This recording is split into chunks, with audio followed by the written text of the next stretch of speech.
Morning mga ka-agri. Yan, mayroon na naman tumubo mga ka-agri. Hindi magkasabay mga ka-agri. Itong dragon fruit na to mga ka-agri ay pinagkuhanan natin ng itatanim.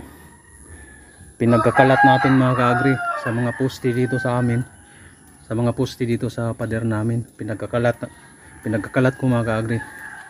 After 7 months ipapakita ko sa inyo yung namunga after 7 months mga ka-agri na galing dito. Tina-transfer natin.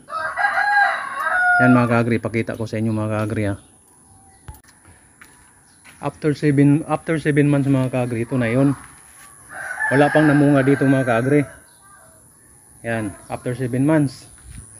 Ito na yun mga ka-agri oh. Dito lang to sa harapan. Pasensya na mga ka-agri kasi yan, meron pa doon. Dito ipakita ko sa inyo yung namunga ng mga ka-agri after 7 months na pinag-anuhan natin, na-transfer natin.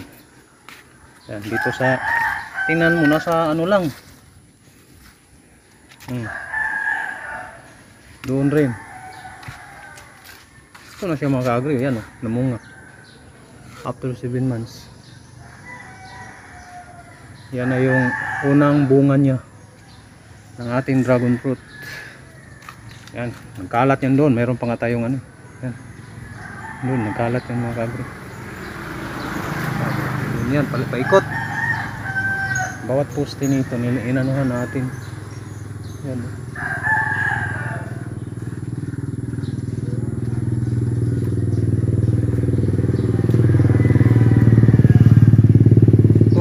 Kahit ito lang mga ka-agri, mabuhay na yun kasi yung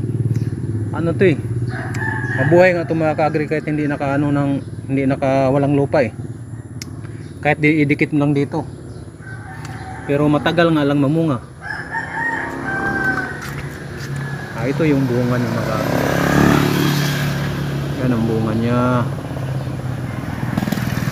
Ito ang after 7 months, ito yung unang bunga ng ating nalipat na dragon fruit. Ayan lang po ang ating video ngayon. Marami pong salamat sa panonood. God bless.